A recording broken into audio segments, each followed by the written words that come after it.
Thank you.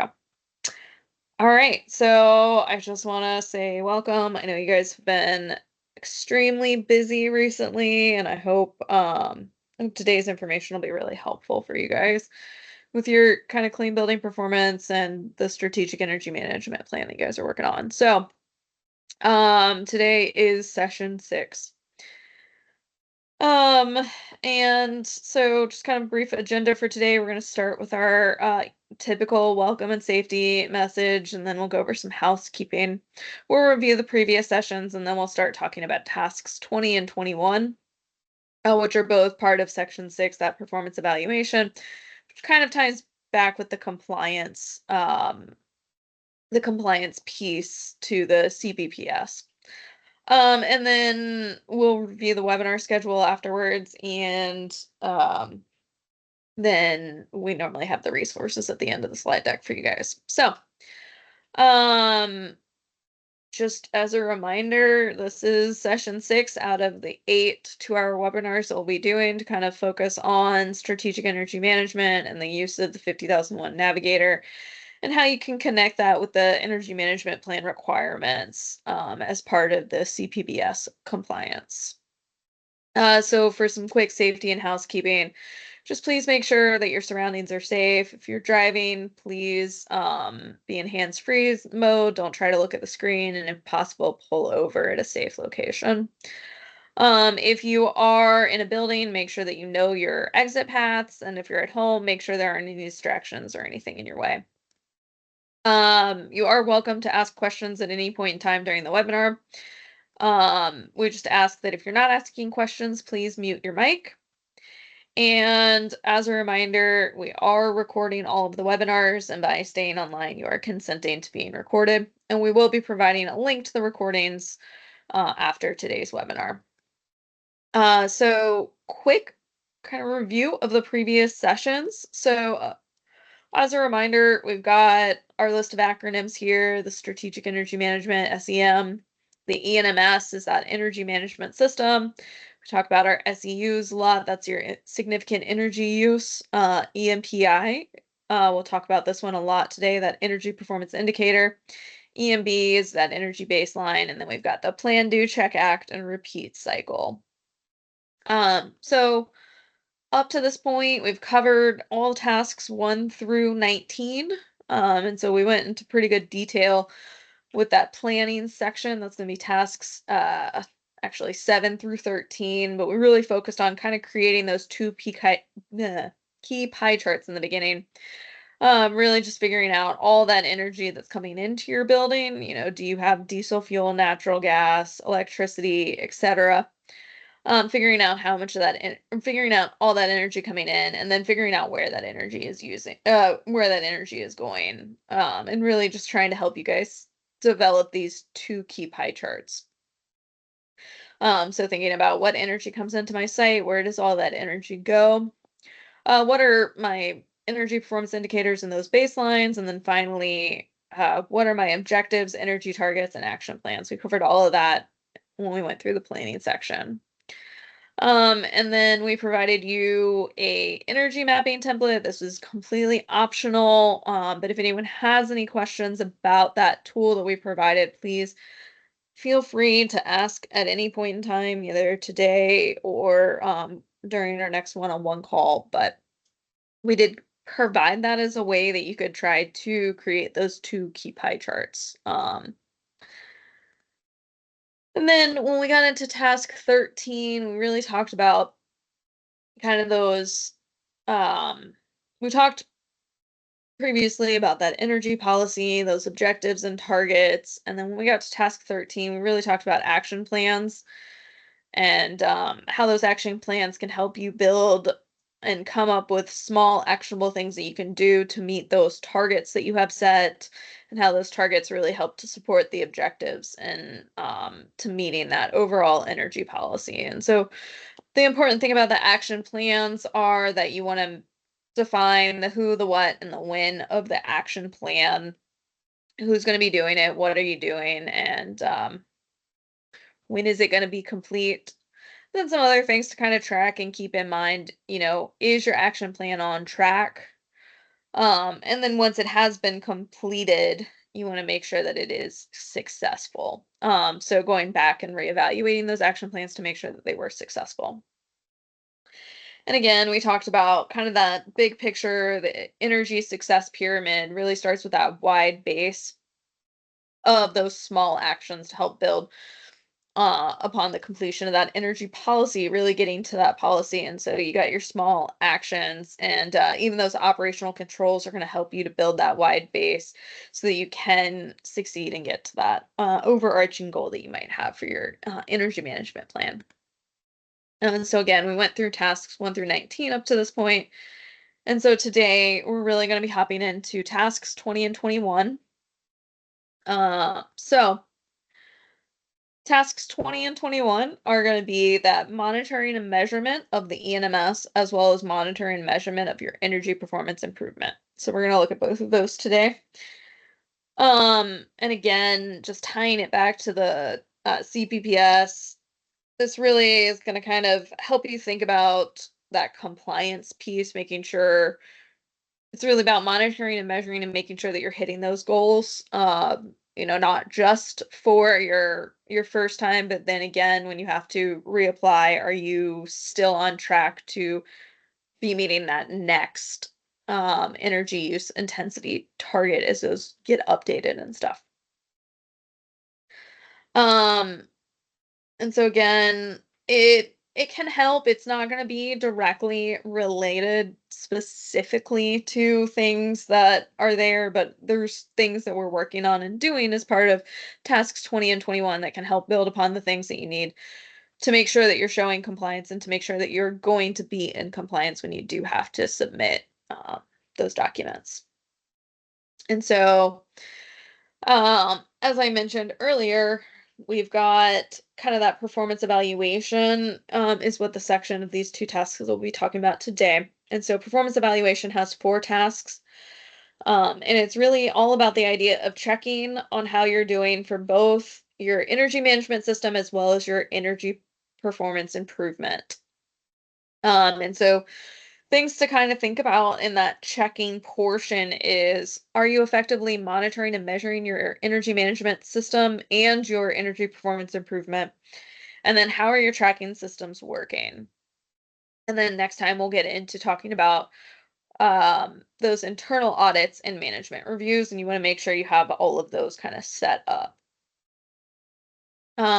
So focusing on still on that performance evaluation and the bigger picture, when we talk about monitoring and measuring, it focuses on 2 different areas. So you want to look at both areas. You don't want to just focus on one or the other. So thinking about it in terms of that energy management system, monitoring and measuring how those things like the action plans, operational controls, how you're working with the management system itself, monitoring and measuring how that's working for your team, as well as in terms of the energy performance improvement, which is a little bit more of a concrete thing. You can look at it, it's a number. But you want to look at both and make sure that both are successful. So, hopping into task 20, that monitoring and measurement of your energy management system. So for task 20, we're going to monitor trends in the energy management system, or ENMS, performance, and evaluate the effectiveness of the ENMS in achieving intended outcomes and planned results. The methods used, the frequency of monitoring, and when the results are going to be analyzed and evaluated are defined. That should say in parentheses by the organization. So you're going to define how often you want to do that, but you want to make sure that you do define it. So getting into some key terms, we've got monitoring. Monitoring is going to be more of a passive thing. It's periodic, intermittent. So think about things like looking at those monthly utility bills, making sure that you're staying in compliance with various things, looking at that weather data, and maybe even watching things like a commodity natural gas pricing. Measurement is going to be more active. You're doing a point reading, you're recording that information. So think about it as like the stack analyzer reading on a boiler, your chilled water supply temperature. what is the pressure that your boiler is providing? Do you have electric submeters? Are you, actively looking at what your chiller plant is doing and recording how much energy that one's using, those type of things. And then analysis is going to be taking that data and using it. So making some kind of use of it. So if you're doing some monitoring and measuring for maybe your chiller plant, how are you using that information to see the performance to evaluate the overall performance of the chiller plant, things like that. So some key kind of actions to think about. What information do you need? You want to be able to establish if there's any trends in your energy management system. You want to be able to evaluate the results of that ENMS, and to evaluate the effectiveness. Is it helping you meet the goals that you need to meet or not? And then to determine, again, if your energy management system is meeting those goals. How do you want to do this? What kind of methods are you going to use? Do you have systems that are already in place that can help? Do you need additional measuring equipment? Are you going to be using spreadsheets, or is there some kind of program or software, analytic software that you already have access to? And then you want to make sure that you can ensure that whatever results you get are valid. Um, and then lastly, when will you do this? Are you going to be collecting the information daily, weekly, monthly, or maybe even annually? And then how often are you going to take that information and analyze it and evaluate it? And so those are all things that you want to work towards when coming up with your plan for the monitoring and measurement of your ENMS. And again, you might decide that some information needs to be collected daily while other information could be collected monthly or even annually. It's really up to you and your organization. You just want to make sure that you have defined what you need to be collecting. Um, that you know who's going to be collecting that information, and then how you want to analyze it you've figured out, and then how often you're going to collect that information, and how what how often you want to analyze and evaluate it. So really kind of connecting the dots of that energy or the monitoring and measurement, analysis and evaluation of your energy management system. It really does kind of connect the dots between a bunch of tasks. So task 20 really helps you to kind of check and see, are we meeting those people and legal requirements? How is that going? How are we looking in terms of our risks and opportunities? Checking those internal audits, seeing the results of the internal audits. Are we getting a bunch of the same kind of non-conformities coming year after year? Looking at corrective action plans, which we'll talk about later, connecting to that management review, looking at that energy procurement, and even going as far as evaluating those action plans, seeing how those are going, how monitoring and measuring those objectives and targets, those type of things. It's really kind of just looking at all of those parts and pieces and tying them back together. So you want to make sure that the systems are in place and working effectively to help you support those goals. Um, so again, we've talked about this before, but really thinking about that base measurement of the goals.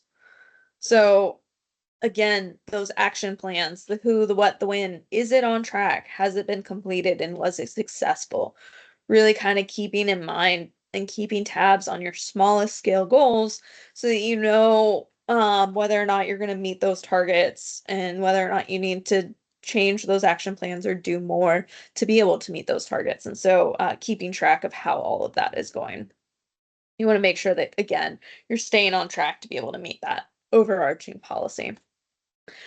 So trend data, monitoring for trends can be a great way to kind of can be a great way to see how your energy management system is doing. So plotting and trending can help with evaluating your energy management system. And so in here we have some various examples of whether or not there's some trends here. So, in this case, this first one's going to be a strong linear trend, while this next one probably pretty weak trend to even you might have no trend.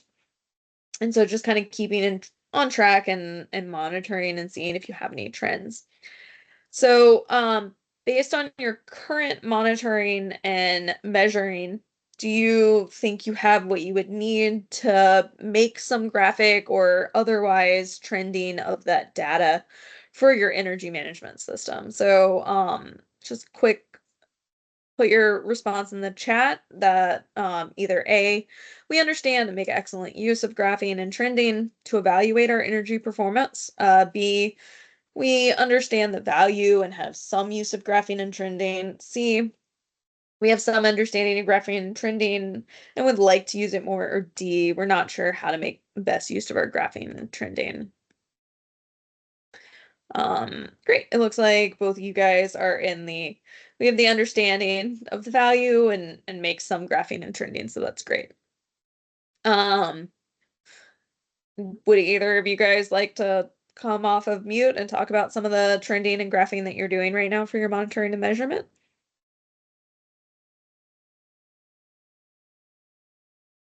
All right. I can Oh, share. yes. So we're in the process of updating all of our meters, so like we don't have current data. Right. And I would like to get us to doing more, but until we have more accurate data, we're kind of just stuck with what we got. So That's great though. Awesome. So we have sub-meters in most of our buildings, and Mhm. I pull a lot of that data and put it into Power BI so that we can do like, building versus building, and I break it down to usage by square foot so that we can kind of look at it on a more equal level. That's awesome. Yeah. Um, that's cool. Great to hear that you guys both are already doing some of this stuff. And so, again, one of the big things about just 50,001 Ready, I know it seems like a lot and feels like we're throwing a lot of information at you guys, but a lot of this stuff you're probably already doing. It's just kind of bringing it into a cohesive energy management plan. So that's great to hear you guys both have access to some trending data already. So we can go ahead and hop on over into the navigator. So here I've got the navigator kind of already open to that task 20. So as mentioned earlier, we monitor trends in the ENMS performance and evaluate the effectiveness of the ENMS in achieving the intended outcomes and planned results. The methods used, the frequency of the monitoring, and when the results are analyzed and evaluated are defined. So, it's got 4 easy steps here of how to get it done. So the first thing you're going to do is determine what data or information you need to establish the trends for your ENMS. Including trends in nonconformities, corrective actions, and results in the monitoring and measurement, any internal and external auditing results, and then finally, you want to evaluate the compliance with any applicable energy-related or legal and other requirements.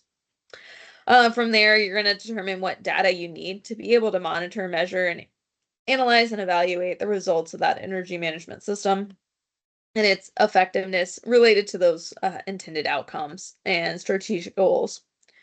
From there, you're going to determine the methods to be used when monitoring and measurement will be done and when the results are going to be analyzed and evaluated. And then finally, you want to implement the monitoring and measurement analysis of your energy management system performance, as well as the evaluation of your ENMS effectiveness.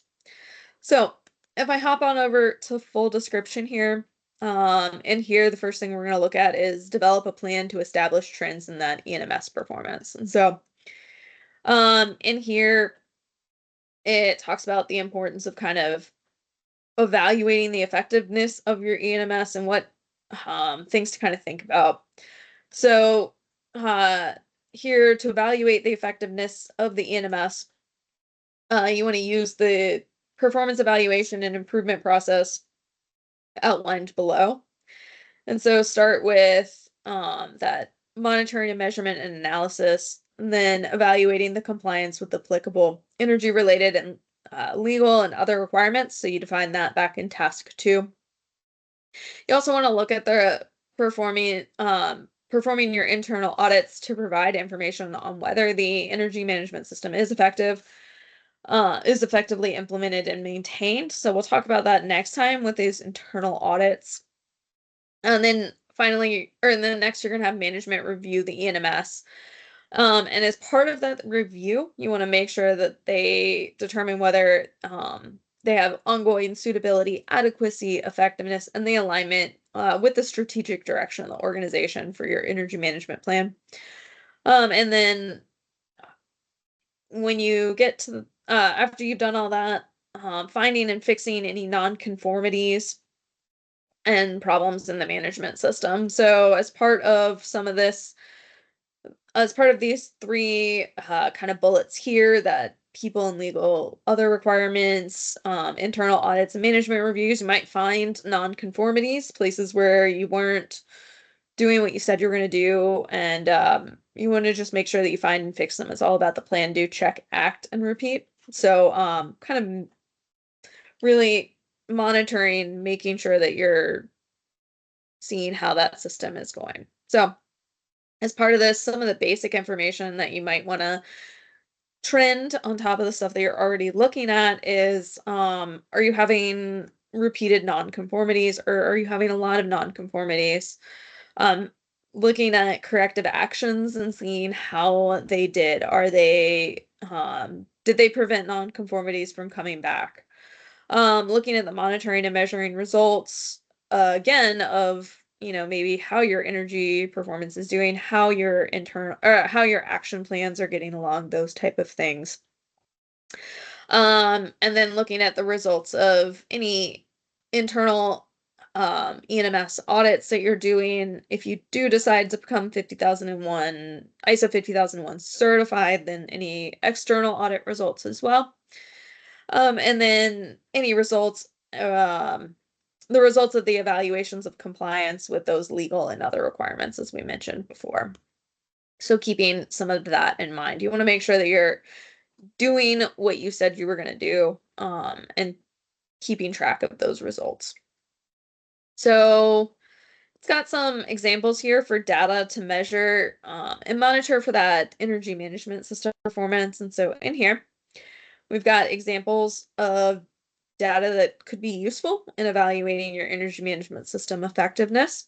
And so these are not limited to every single possible thing, but this is a pretty exhaustive list of things to kind of think about. So you've got nonconformities. Again, it talks about number or percentage of nonconformities by maybe a specific source of identification. So looking at those internal audits, management reviews, maybe some data analysis, or even employee observation. Looking for those nonconformities, how many have then reoccurred? Some things to keep track of. You got corrective actions, and there's a whole bunch of things in here. But just thinking about, maybe are you seeing a reduction in number or percentage of corrective actions for a specific cause or specific type? Um, and so, yeah. And then it talks about internal and external audit results. Are you getting the same? Are you getting more or less nonconformities year over year, or however often you're having these? Or are you getting the same kind of findings over and over? Even looking at the number of positive findings in the audits and where those positive findings are coming to kind of, again, you're looking to make sure that your energy management system is effective. So not just looking at the negatives, but even looking at the positives to see, again, supporting that, is this effective? And then finally looking at the results of compliance evaluations. And so these are just a handful of ways that you can monitor and measure your energy management system. I'm gonna go ahead, well, before I do that, as a reminder for those that are interested in decarbonization, we do have this decarbonization tab here. It is completely optional. It's not a requirement for 50,001 ready recognition. But I know some of you guys are thinking about decarbonization as well. So when establishing a new energy management kind of system that's going to prioritize decarbonization, there's some things to kind of think about. And so how can you lump in the necessarily necessary elements to managing your energy-related greenhouse gas emissions as well. And so that can tie into some of these other tasks. And so again, just when establishing these, when you're doing your measurement, making sure that you're also collecting any relevant data to your greenhouse gas emissions.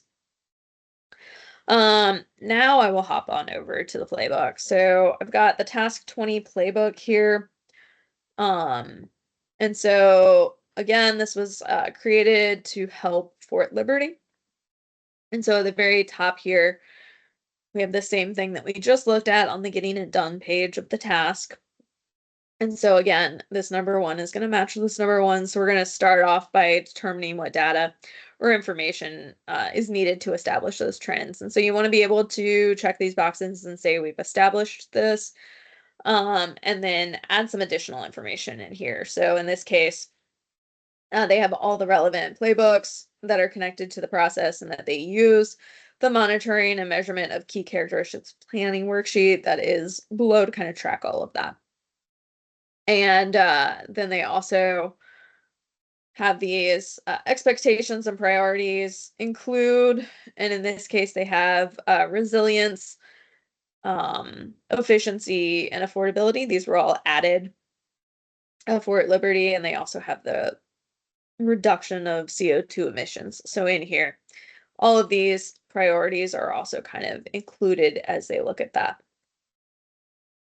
So again, it's just some checkboxes. You want to be able to say we've evaluated the effectiveness of our EMS using the performance evaluation improvement that's outlined below so that they have their monitoring, measurement, and evaluation, that they're evaluating their compliance with those energy related legal and other requirements. They're performing their internal audits. They're doing the management reviews, and then they're finding and fixing any nonconformities. And then the final checkbox is again that we've developed trend information on those same things. And then if we scroll on down, there's this nice monitoring and measurement of key characteristics planning worksheet. And so you'll fill this out for your site and how you monitor and kind of track it. There's a lot of things to it. So starting off looking at key characteristics of those energy sources. And so thinking about what energy source, use consumption, what department, how are you monitoring and measuring it? How often are you doing that? How will the data be analyzed? And then what calibration is required? It may or may not be required. If you are sub-metering something, you might need to have calibration, but if you're using, the utility meters, those typically do not need calibration. But just kind of keeping that in mind. Characteristics of significant energy use. And here they've got some various things. So they looked at building cooling, building heating / water heating, and then lighting. And then again, they have what the SEU is, the department that's going to be monitoring and measuring that. How are they monitoring and measurement? In this case, they're going to use contractor submetering. They're going to look at that monthly, and then again, they're going to use their site energy map template to kind of keep track of that information, and they are going to require some calibration because they are submetering that information. And then again, keeping track of those variables to those significant energy users, cooling degree days, heating degree days, whatever those energy performance kind of indicators or baselines, irrelevant variables that you picked previously. How are you going to track that information? Looking at future energy use and consumption of those SEUs, what's going to, again, very similar. How are you going to analyze that? How do you want to keep track of that information? Energy performance indicators, those EMPIs, we've got them all, the different ones here. Which ones that you picked for your site, how are you going to track and monitor and see if you're on target? And again, those tables are just to help you figure out where you want to put that information and how you want to analyze it. prioritizing that energy performance improvement opportunities. So looking at that list of improvement opportunities that we came up with previously, who's going to be in charge of making sure that that is monitored and updated? How often are you going to do that? Those type of things. Then getting into that actual versus expected energy consumption. We talked about previously with we've talked about in the past looking at, linear regression or comparing, being able to try to compare apples to apples, using some kind of normalization to be able to say, all right, well, um, I expected the building to use 100 kilowatt hours of electricity. That's a really small number, but expected to use it so many kilowatt hours of electricity and actually use 10% less. And then being able to normalize it to know what that actually means. So looking at those characteristics that we've talked about previously. And so then the next thing you want to do is just determine what information is needed for that monitoring and measurement. And so there's some checkboxes here that you've reviewed the outcomes, strategic goals, and issues that were developed in the task. In task 1, you also want to develop metrics for your ENMS that align and support these outcomes and goals that you came up with back in task 1. And then finally, you want to obtain input from top management as appropriate. So that can come through, even the management reviews. Then you want to determine the methods to be used when monitoring and measurement will be done. And so if we scroll on down, there's an additional kind of worksheet here that can help to do that energy measurement plan worksheet. And so what system or process, equipment, whatever it might be, are you looking at? So in this case, the first thing they're going to look at is electricity. What data needs to be collected? In this case, they're going to collect those kilowatt hours. How will it be monitored and measured? They're going to do that through their utility bills. How often will it be monitored and measured? We'll look at that monthly. Who's going to be responsible for that? This is where you might put, this is where you're going to decide who's going to actually be doing that analysis. In this case, we've got a couple of different people. What calibration is required? There's none because it's a utility meter. What kind of operational controls, maintenance, design, procurement action, or even action plans are linked to it?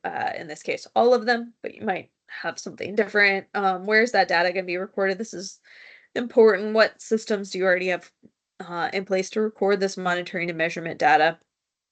And then how you're going to analyze it.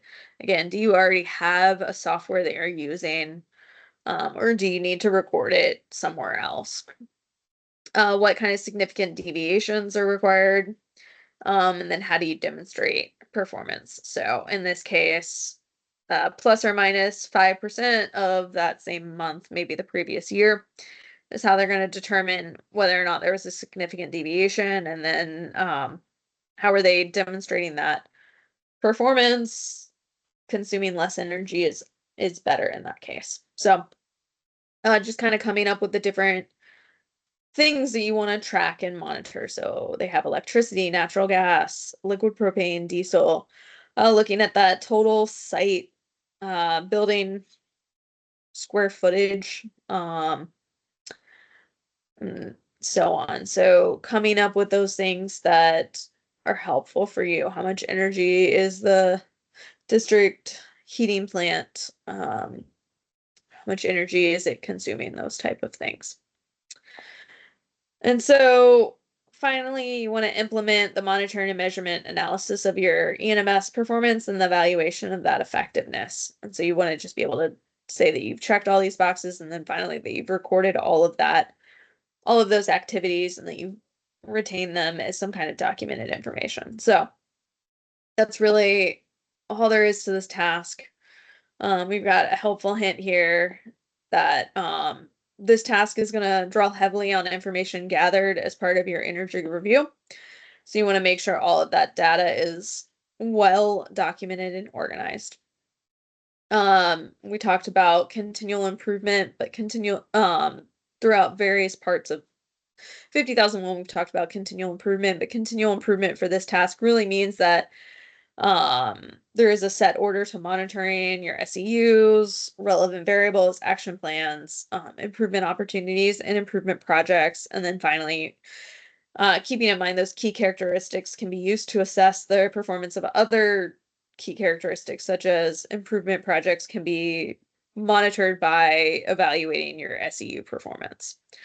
So just some things to kind of keep in mind. And then in here, there is another table that you can use for kind of monitoring your implemented projects that you have listed below. So another helpful table where you can look at implemented project, when it was implemented, what SEU was addressed, looking at that baseline consumption monitoring plan and methods that'll be used. And then did that SEU performance improve? Any action plan, any changes to those action plans, and then finally, improvement opportunities that you've identified. And that is all there is um to this playbook. Are there any questions about task 20? I know there's a lot to it, and I do know it's kind of abstract because we're talking about how effective is my energy management system. Um, any questions at all before I hop into the next task? Okay. Um, so for task 21, I find this one a little bit more straightforward. It's going to be that monitoring and measurement of your energy performance improvement. So for task 21, we want to monitor and measure the key characteristics, those EMPIs of our processes that affect our energy performance. We want to define the methods used, the frequency of monitoring and measurement, as well as when the results are going to be analyzed and evaluated. And then finally, we want to evaluate our energy performance improvement and investigate and respond to any significant deviations in that energy performance. So kind of tying it back to the requirements of the CPBS. So you want to make sure that you incorporate your building energy monitoring and verification of those implemented energy efficient or EAEMs, which is part of that clean building performance standard, and then really those requirements into the monitoring and measurement process. So what you're already doing for the CPPS or need to do for the CPBS can help with that your monitoring and measurement process with 50,001 ready. Um, and so thinking about it talks about your building energy monitoring. You want to the building net energy use shall be monitored and recorded in accordance to section 5.2 of the Washington State CPBS. And again, looking at that verification of implemented EEMs, energy efficiency measures, you want to make sure the verification of those energy savings are verified by monitoring either your energy use intensity or by monitoring the affected in-use system in accordance to section 9.2. And then we talk about monitoring and measurement at a minimum. You're looking for those key characteristics that must be monitored and measured for tasks 20 and 21. So again, just kind of thinking about um, keeping track of that energy and monitoring how your energy is being used and verifying that those implemented EEMs are getting the energy savings expected. So some kind of questions to ask yourself when thinking about task 21. So first thing you want to think about is what do you need to monitor and measure for determining that energy performance. So kind of getting input from maybe that energy review, looking at that data that you've already collected. Looking at those energy data collection plans. What did we say earlier when we were looking at those SEUs, or maybe even when we were trying to determine what all that energy is that's coming into our site? Thinking about those type of things. How is collecting information? Are we monitoring things about the operation of those SCUs? We selected those energy performance indicators and baselines, so looking at monitoring and measuring things related to that, as well as looking at that actual versus expected energy consumption. And so from there, when will you do the monitoring and measurement? When is that going to be performed?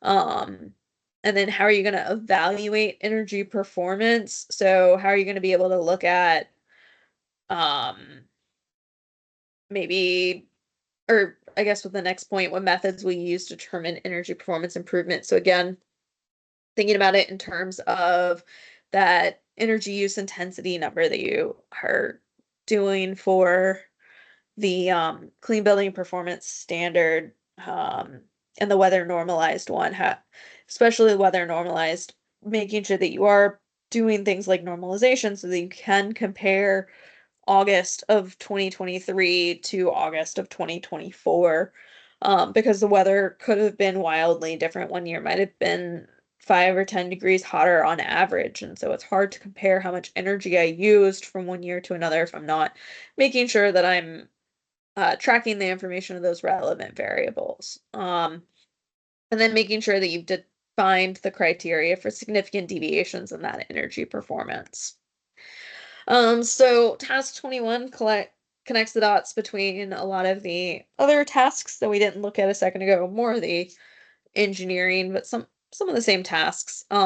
So again, it connects the dots between the energy data collection analysis, those SEUs, thinking about the energy performance opportunities, your EMPIs, your EMBs, objectives and targets, action plans, documentation, and even those operational controls. And it really kind of connects them back together to think about how are things going. And so you want to make sure our systems in place working to effectively support that data collection needed for that energy performance improvement measurement. How are you going to be able to say, yes, we've improved, yes, we've reduced our energy consumption? Um, so this term significant deviation comes up quite a bit. And so we talk about in the standard itself, it says organizations shall investigate and respond to significant deviations in energy performance. But when to respond and how to respond is going to be determined and appropriated by the personnel. Um, by personnel, you want to make sure they're trained, they understand what to do, and then you want to maintain records of the results of the responses and the investigation into those significant deviations. So your team is going to define what that significant deviation is. It's not defined by the standard. So in this case, maybe we have chilled water supply temperature, and so, or maybe chilled water return temperature, and we're monitoring and measuring what that return temperature is. And we have these brackets of we want to say we want to keep our return water temperature between let's just say 56 and 50, well, yeah, 56 and 58 degrees. We have a real tight band that we want to keep that return water temperature in.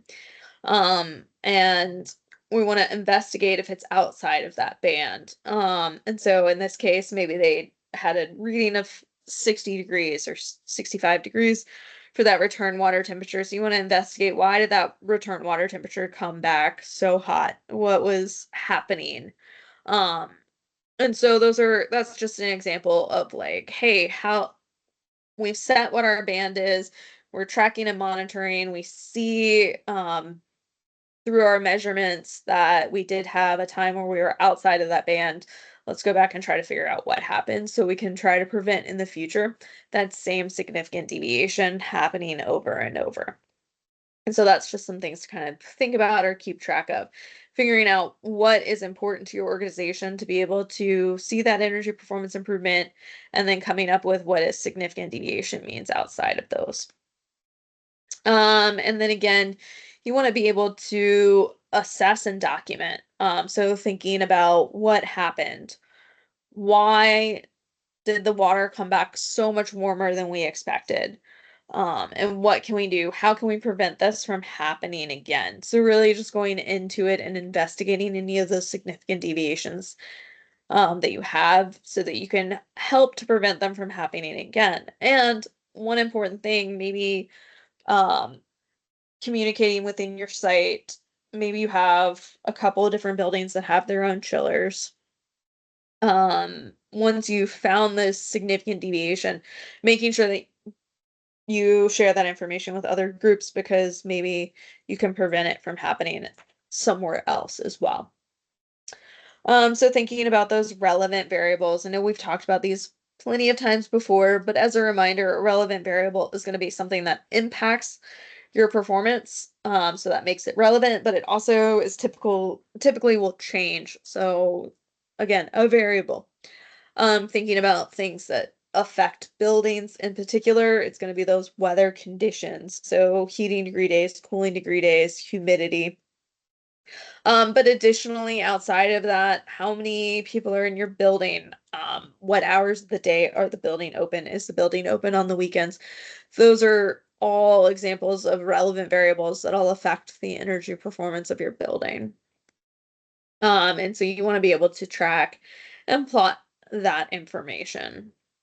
And again, we talked about normalization and we talk about it a lot. You want to be able to compare apples to apples to account for any kind of changes in those baselines. I know we've talked about one year can be hotter than the other, but on the same um another thing to think about is those hours that the building is open. I know with community colleges and universities, sometimes the buildings will be used differently from semester to semester, year to year. And so um maybe one building is more heavily used or used for more out after hour type activities open on the evenings or weekends more one year versus another. And so how can you compare that energy consumption from the year where you had more classes in it or it was open on the weekends for maybe one or two classes a week on the weekends or after hours. So again, normalization allows you to be able to compare that energy performance from one year to another, especially as things change on your campuses. So polling question number two, based on your kind of current monitoring and measurement, do you track and use those relevant variables to normalize your energy data? Feel free to just drop in the chat. A, we understand and make excellent use of relevant variables to evaluate our energy performance improvement. B, we understand the value and make some use of it. C, we have an understanding of relevant variables and would like to use them more. Or D, we're not sure how to make the best use of relevant variables. Or E, we don't think we have any relevant variables. Feel free to just kind of pop your answer into the chat.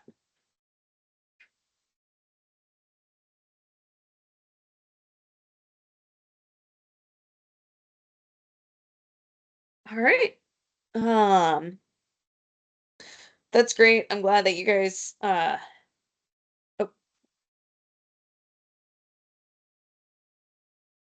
Okay, I'm not going to type this out. We understand that we could totally use more variables. That would be super helpful, but we don't have the equipment in place to actually use them and pull data, but we would love to if we could. um yeah, so that's really helpful information. And so um utilizing the information that you have, coming up with what information you would like to track, and then start tracking it. So maybe you know that hours of operation and hours that classes are happening in the building is really important, but you don't have the historical data. Well, trying to at least start from now, tracking that information so that maybe next year, the year after that, 5 years from now, you're able to kind of still look at that. You can look back at the information. I know we're always limited when we talk about our baselines to like what good information do we have, but I don't think there's any reason why it can't prevent us from coming up with relevant variables that we want to track and keep in mind for the future. Even if we don't have good information today, it can always be helpful to look and compare those relevant variables from one year to another. So I completely understand. When it comes to weather data, I know um, a lot of times it's hard to find that information, but luckily, the um, NOAA tracks that information pretty well, and so you can find your nearest airport and utilize that information if you don't have better information about what your cooling degree days or heating degree days are. So it's not always perfect, but trying to find the best information that you have available to you. So thank you guys, and yes, um, understanding the value and having some of the relevant variables and just finding ways to kind of track or keep in mind for those other relevant variables for that normalization can be very helpful. Um, so kind of thinking about some kind of key energy metrics and those complexity levels. So thinking about that energy performance improvement in general. Um, the simplest way is to think about it in terms of, you know, comparing August of 2023 to August of 2024. How did we do? Looking at that and metric, or maybe looking at the actual energy consumed versus what we expected or the budgeted energy consumption. Or even looking at that annualized trend data. You can get a little bit more complex by looking at um, energy use per output, so maybe energy use per student in the building. I don't know how relevant or helpful that information would be, but maybe it could be helpful. Thinking about cooling energy per cooling degree day, or inversely, that heating energy per heating degree day, or maybe even specific energy consumption. And then finally, we talk about normalized statistical modeling. So doing a multivariable linear regression, or even just a weather normalized linear regression to really be able to see and compare those. And so the complexity is up to you. Since there is that weather normalized piece as part of the CPPS, you're probably going to be doing some kind of normalization and looking at how weather affected the building. And so kind of keeping that in mind, that there's different complexities and you can look at it however you want, but um, comparing that weather normalized data is a requirement as part of the CPPS. So keeping that in mind when coming up with your energy metrics that you want to look at. Um, so oh, someone changed my graph. In here, kind of looking at that energy intensity metric as a ratio. So in here, they have an example of MMBTUs per gear set that was created. Uh, and so, you've got this kind of trend line, as you can see, it's kind of slowly going down. They're slowly consuming less energy per kind of widget, gear set, whatever you want to call it. So that's just kind of one example you can look at in terms of a metric, kind of a ratio. And then we've talked about it before, we've seen this graph before, but comparing that linear regression model. And so in the blue line here, we've got our model. And so in year one, which the model is based off of, you can see it's really close. The energy that it's predicting to consume is almost the exact same as that actual electricity consumption. The model being based off of those relevant variables that you picked. So this could be, cooling degree days or heating degree days, that weather normalized number. And then over here in year two, you're now using that uh, based off of your baseline. This is how much energy we consumed, that what your weather normalized. This is where we expected to be. but this is the actual energy that we consumed. And so you can see that reduction in energy. That's going to be that energy savings, that energy performance improvement.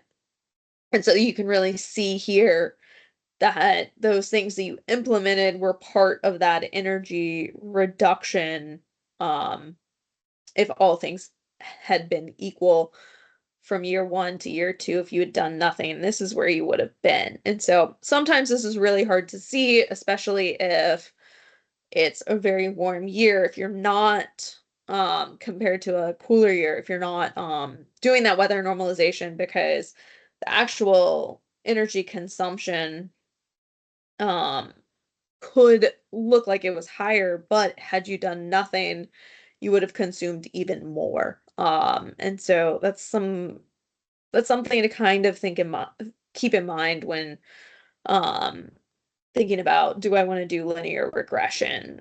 It can really help you compare those apples to apples, especially for a really hot or really cold year compared to another. So if you have like a really cold year 1 and then you're comparing it to a really hot year 2, you might have a lot more air conditioning that you didn't have and a lot more cooling energy, but all else being equal in that year 2, based on the actual cooling degree days in year 2, you would have used even more energy. So those things that you did really did help you reduce that energy consumption. So again, kind of helping you see that and be able to compare those apples to apples.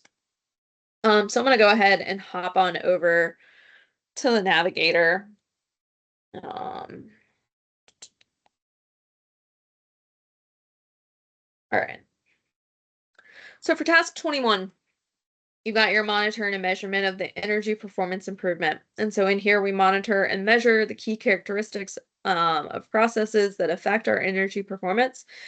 And then we define the methods used, the frequency of the monitoring and measurement, and the results are analyzed and evaluated. And then we want to evaluate our energy performance improvement and investigate and respond to any significant deviations in that energy performance. So here there's a lot more steps. So we've got 8 steps to this one. So first thing you're going to do is determine what needs to be monitored and measured for that energy performance, keeping in mind and including those key characteristics of operations affecting energy performance.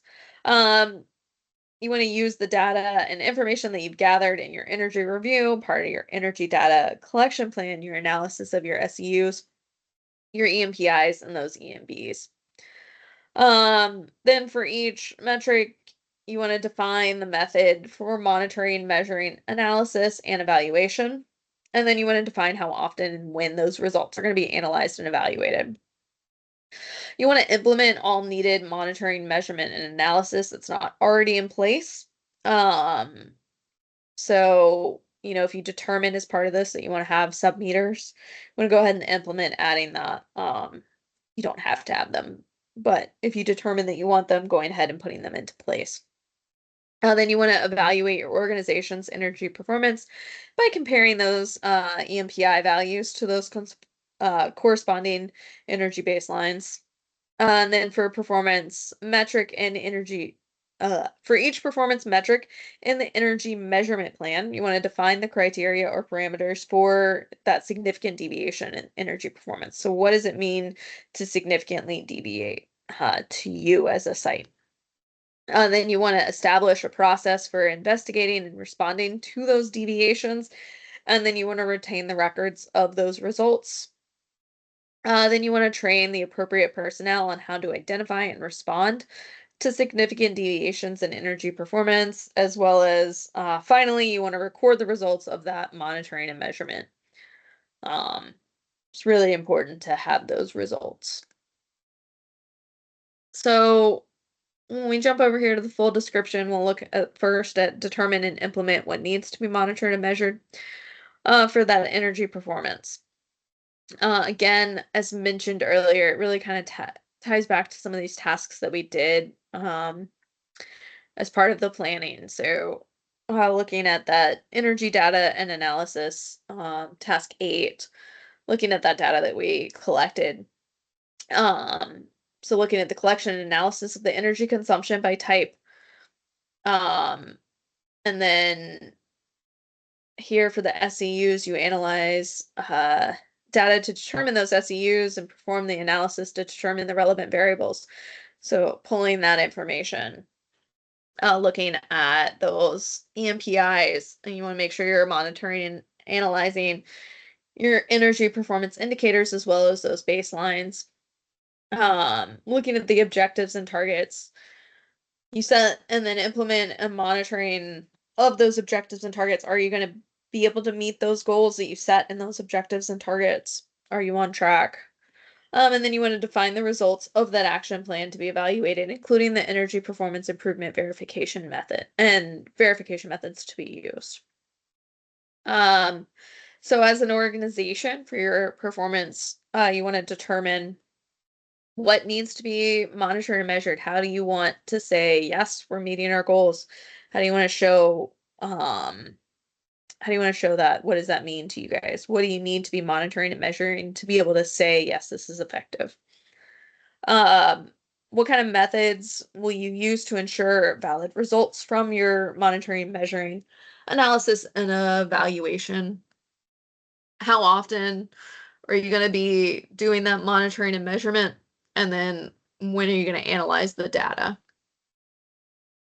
At a minimum, you want to make sure that you're monitoring and measuring the key characteristics in terms of the effectiveness of those action plans in achieving the objectives and energy targets. Again, we put those action plans in place to help us get to those energy targets and help us achieve those objectives. So making sure that we're still on track to meet those. If we set a target of maybe 20% energy consumption by 20% energy consumption reduction of our chillers by 2026, are we on track to doing that? How are our action plans that we've come up with thus far helping us to reach those goals? Thinking about those energy performance indicators, in this case, for the Clean Building Performance Standard, you're looking at that energy use intensity number, and you're looking at the weather normalized. And so making sure that you're monitoring and keeping track of the information for that. How are those significant energy users operating? How is the operation of those going? Making sure you're monitoring and measuring what you can of the characteristics of your SEUs. And then finally, you want to look at that actual versus expected energy consumption. You can choose to add some additional pieces to it, thinking about what is monitored and measured, how often are you going to be doing it, those methods. In here, it's got some discussions of data that will be determined for the energy performance. And so there's some helpful things to kind of think about in here. You want to look at the energy consumption for all energy types. And then again, thinking about the effectiveness of the action plans in achieving those objectives and energy targets. Again, they're sitting there to help you meet those objectives and meet those targets. So if they're not successful, you're planning, you're doing, you're checking. This is all about the checking. Are these things successful? Because if they're not, when we get to some of the later tasks, coming up with corrective actions to help them be successful. And then keeping in mind, if things aren't successful, why aren't they successful? And in here, they have some examples that, personnel was not available, unable to meet due dates, didn't have the budget, there was change in priorities. These are all reasons why action plans might not have been effective, and to kind of keep that in mind.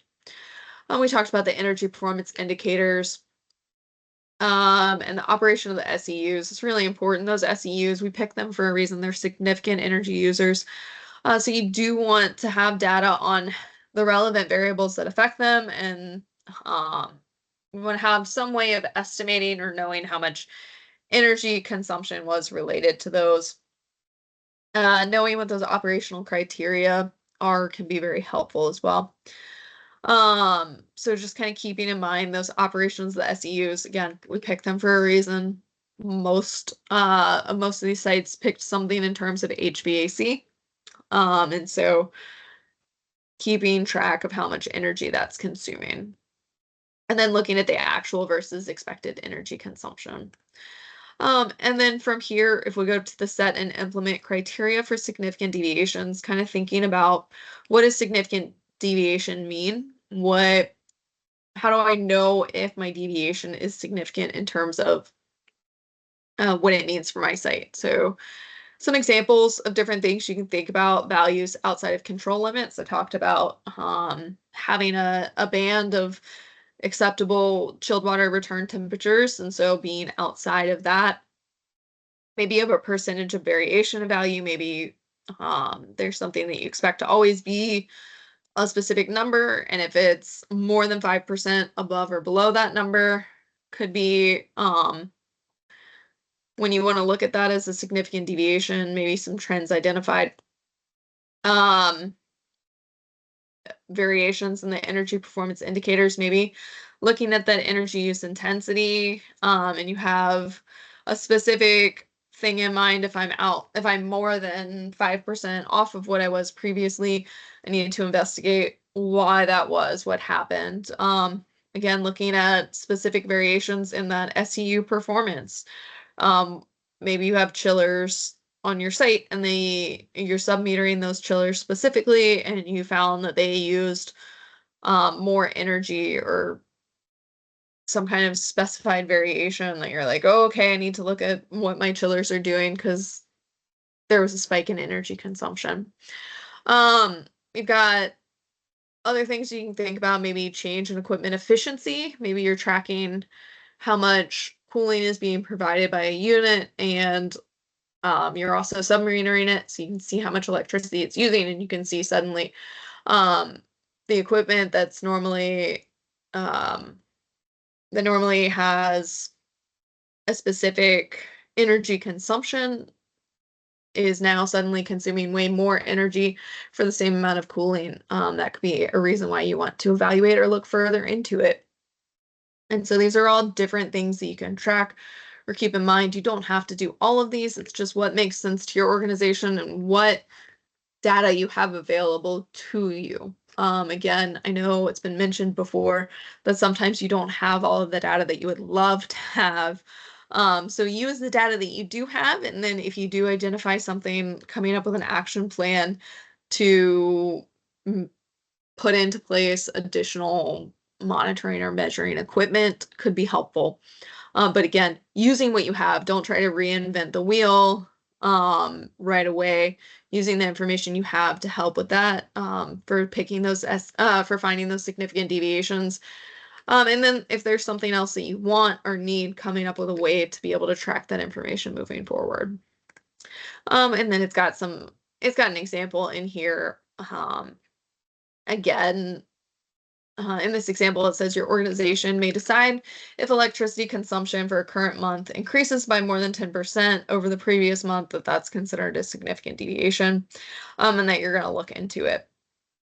And so that could be something that you want to set, or maybe it doesn't make sense because weather is going to have a pretty big fluctuation and could be more than 10% on an average, like year over year. That's just one example. So again, we've got the decarbonization tab here. It's completely optional. But if you do want to use decarbonization when you're doing your data collection, you want to make sure you're including those elements that will help you manage that energy or your GHG emissions performance, and that you make sure your criteria for significant deviations also considers GHG emissions. So maybe you have a lot of equipment with refrigerant in it, which ties back to your GHG emissions. And so maybe you have criteria that's set to keep track of how much refrigerant you're leaking or how often you're having to replace refrigerant in a specific piece of equipment. That could tie back to your GHG emissions. So that's all I have in the navigator. I'm going to go ahead and hop over to the playbook here. So again, this is the same as the getting it done. And so the first thing it talks about here is determine what needs to be monitored and measured. And so it says we reviewed and pulled together what is developed in the previous tasks related to that monitoring measurement analysis and evaluation of the energy performance for the following tasks. And so we got task 8, 2 different things as part of task 8. Task 9, those significant energy uses, task 11, task 12, and task 13. So you've gone and you've made sure that you have all of that information that you need. So for energy performance, you want to make sure your organization has determined and implemented the following. And this can connect back to the tables in the previous playbook and task 20 playbook if you'd like, but that you just have what's needed to be monitored and measured, what methods you're going to use to ensure the valid results, how often you're going to do it, and when the analysis and evaluation results will be done.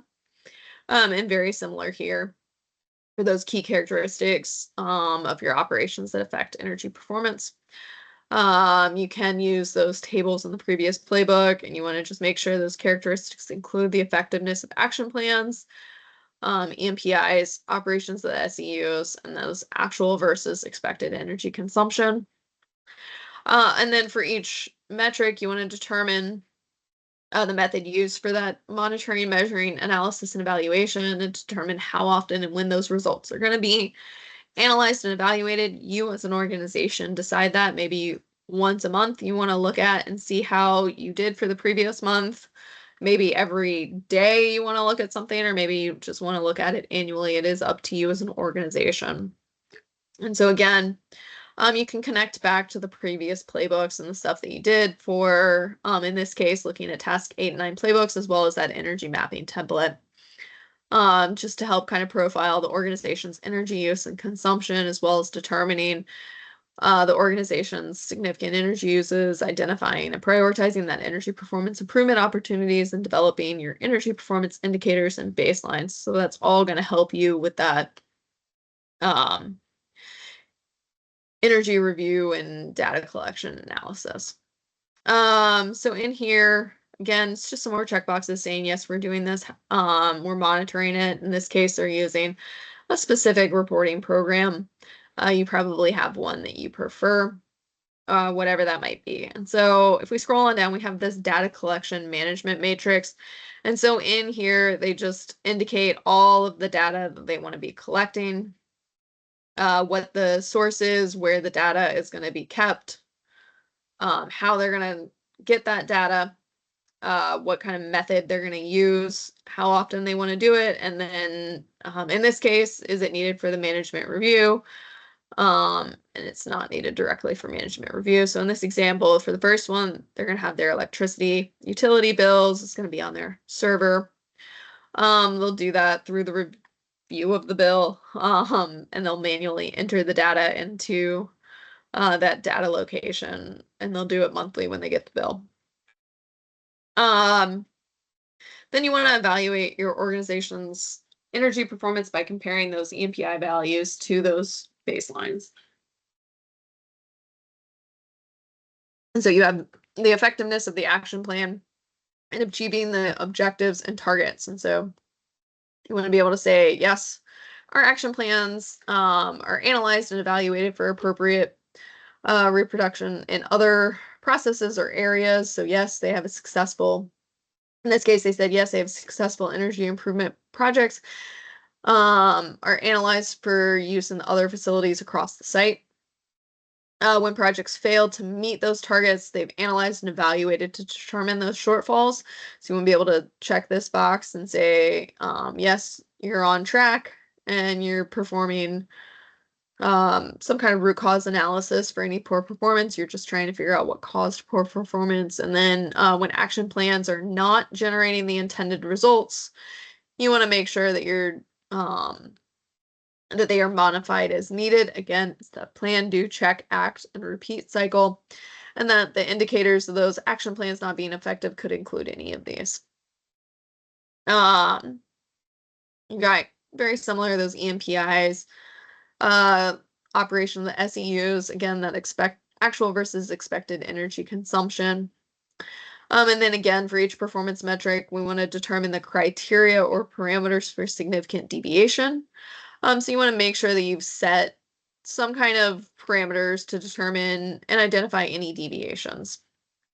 And so again, it's got a very similar list to what we just looked at before, values outside of control limits, trends being identified, failure to meet objectives, and energy targets, or even failure to meet specific performance levels. These are all examples of deviations. And so you just want to be able to say that you've come up with them, and then in here they referenced back to tasks 17 and 20 playbooks,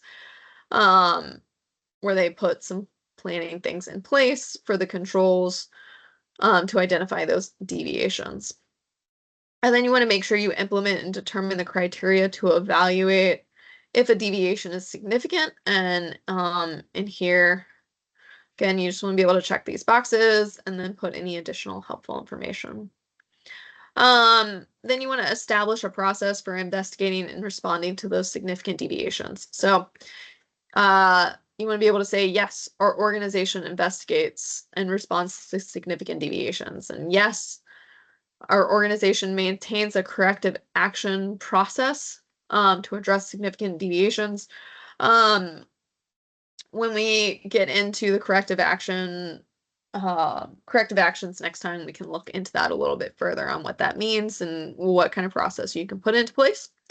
You want to be able to say, yes, our investigations addresses normal operation and evaluation of those energy use and consumption, and that you want to always investigate deviations, and that you understand that a decision not to act can be a legitimate response. So maybe it's a one-time occurrence, or a result of an improvement that will continue to persist. So maybe you made some changes and you had a significant reduction in energy consumption, but it was outside of your normal band, saying, well, if I'm more than 5% off of how much energy I consumed the month before, I should investigate it. But you just put in a new chiller that's expected to use significantly less energy. That could be a reason to not respond, and just say we acknowledge that we were outside of our limits, but we understand why. Maybe there was a process change, or maybe it could be as simple as it was a result of mathematical error and then you fix that, whatever it might be. Just kind of making sure that you investigate and that you respond, but that no action can be a legitimate response in some scenarios. You want to maintain records of all deviations, and then any actions and decisions of inactions in response to any deviation, to any significant deviation occurrences. You want to just have somewhere where you have that record showing, all right, we had this significant deviation and this is what we did. We investigated, we figured out why, and we're doing this to make sure it doesn't happen again. And then again, with those investigations, you've got different things you want to keep in mind. Who was responsible? What are the time frames? Actions that are going to be activities that are undertaken, resources, equipment, analysis, response, and the effectiveness of that response. And so this stuff ties in closely to the corrective actions that we'll talk about next time. You want to make sure you're training the appropriate personnel to identify and respond to significant deviations. And so in here you might have some training that you're doing, and maybe you want to specifically train your maintenance department on how to respond to specific energy consumption going up, or maybe related to those controls for your chillers, whatever it might be. And so in here, you just want to keep track of who was trained, which department, and then the name of the trainer and when that training happened, just so you have record of any of those trainings. And then you want to record the results of your monitoring and measuring. So let me hop back over into the PowerPoint. So that's all I had today on these tasks. So kind of quick polling question for thinking about the tasks 20 and 21, that monitoring and measurement of the EMMS, as well as monitoring and measurement of your energy performance improvement. Where do you feel your organization is relative to these tasks? A, we essentially already have all this in place. B, this makes sense. The organization has some of it in place. It wouldn't take too much effort to kind of complete this. C, most of this is kind of new, but some of the basics are in place. Or D, I would basically have to start from scratch. All right, great to see that both of you guys are in the this makes sense to my organization has some of it in place and wouldn't take too much effort. I figured that was the case for most of you guys, especially with the clean building performance standard having a lot of similar requirements as well. So hopping into the review questions, just feel free to put your response in the chat. Sorry about that.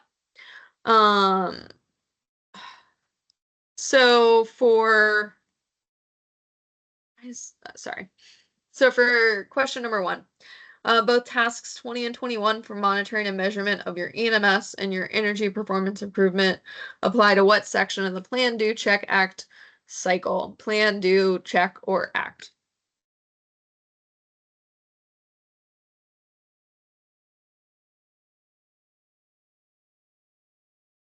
Yep, that is correct. It is the check part of the plan, do, check, act cycle. For question number 2, ISO 50001 and the 50001 Ready Navigator tool require monitoring and measurement of your energy management system and your energy performance improvement. So you need to do both, true or false.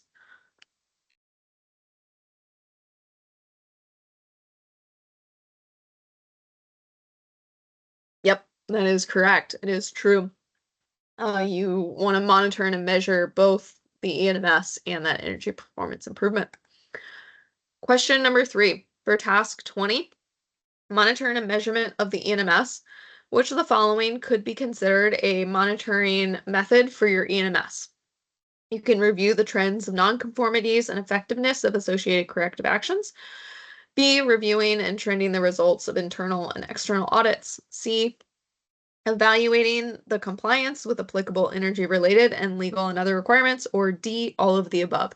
Yes, that is correct. It is D, all of the above. Question number 4, plotting and trending monitoring and measurement results is a great method for evaluating the operations of your EMS. True or false?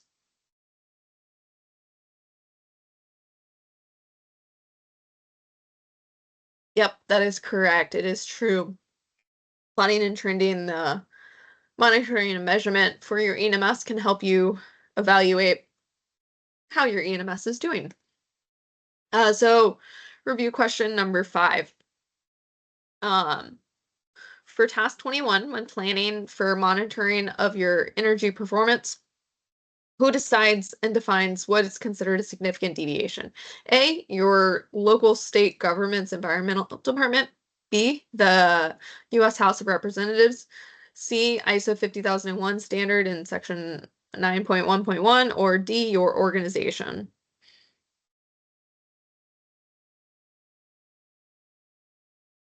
It is D, your organization. That is correct. For task number 6, things like heating degree days, cooling degree days, average outside air temperature, humidity, occupancy, and production levels are all examples of A, a packing list for your weekend picnic to the beach. B, items that ISO 50001 standard requires you to track. C, relevant variables that you may need to consider. Or D, required topics to cover for LEED Platinum certification. Yes, that is correct. Those are all examples of relevant variables that you may need to consider. So some of these might not make sense for your organization, while others of these might significantly impact how much energy you consume. Question number 7. If through your monitoring and measurement process, you determine that there are relevant variables that impact your energy performance, you are required by the ISO 50001 standard to conduct normalization of your energy data. True or false? If you find that you have relevant variables, you are required to do normalization.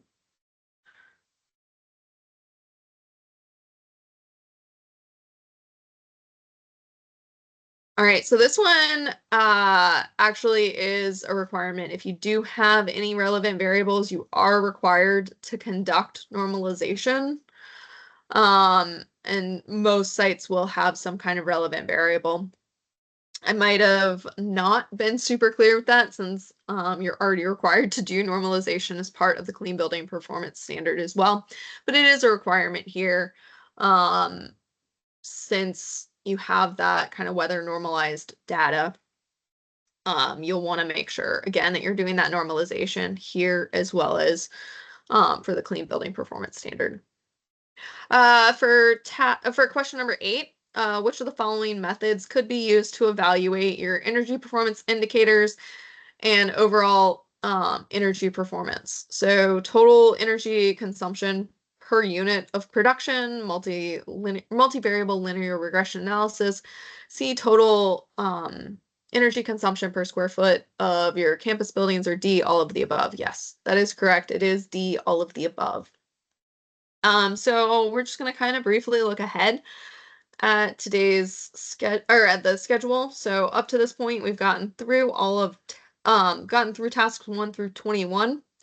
Next time we will be going over tasks 22, 23, 24, and 25. So we will be kind of finishing up the last of the tasks. There we go. So yeah, next time we're gonna finish up performance evaluation and then we'll get into improvement. So performance evaluation again is gonna be kind of that finishing that checking part of the check cycle, and then lastly, improvement is really that acting portion of that. So we'll get through those next time. As a reminder, the next session 7, will be on November the 13th. And some things to kind of think about or work on from session 6 today. Make sure you go ahead and, if you haven't done so already, download the blank playbooks for tasks 20 and 21. And then go ahead and download the example playbooks that are in the Navigator.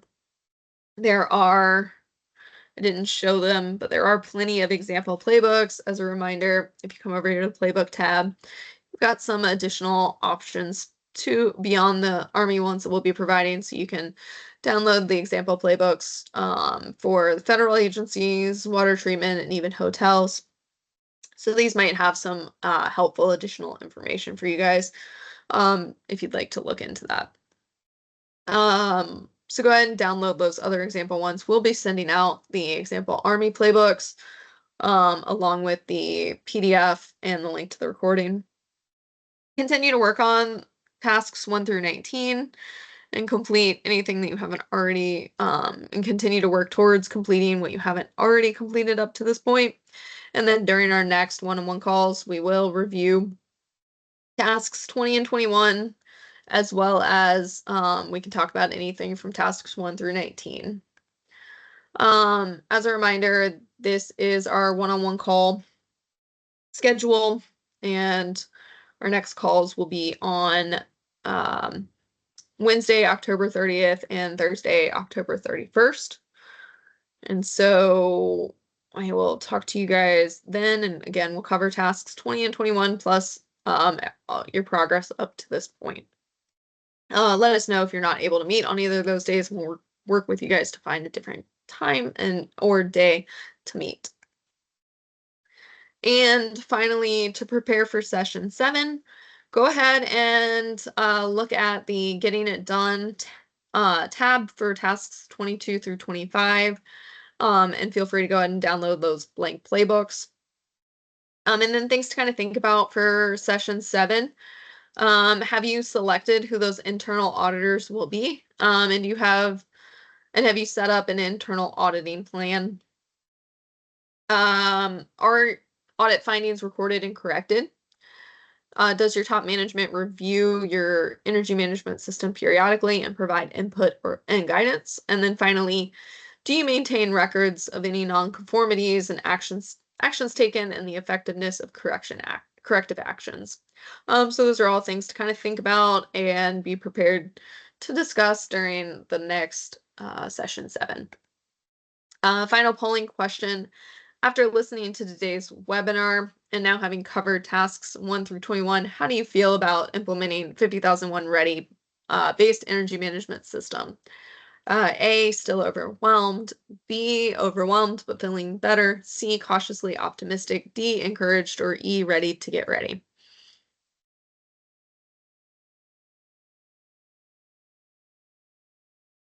That's great. Cautiously optimistic is really good.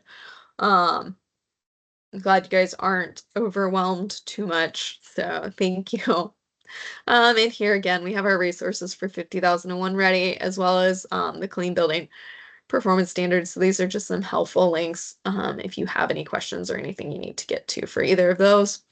Are there any questions that you guys have for me today about tasks 20 and 21 or anything that we've talked about up to this point?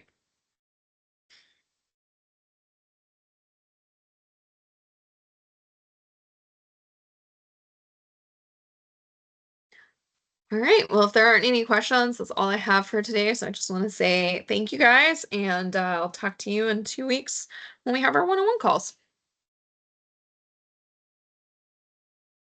Thank you.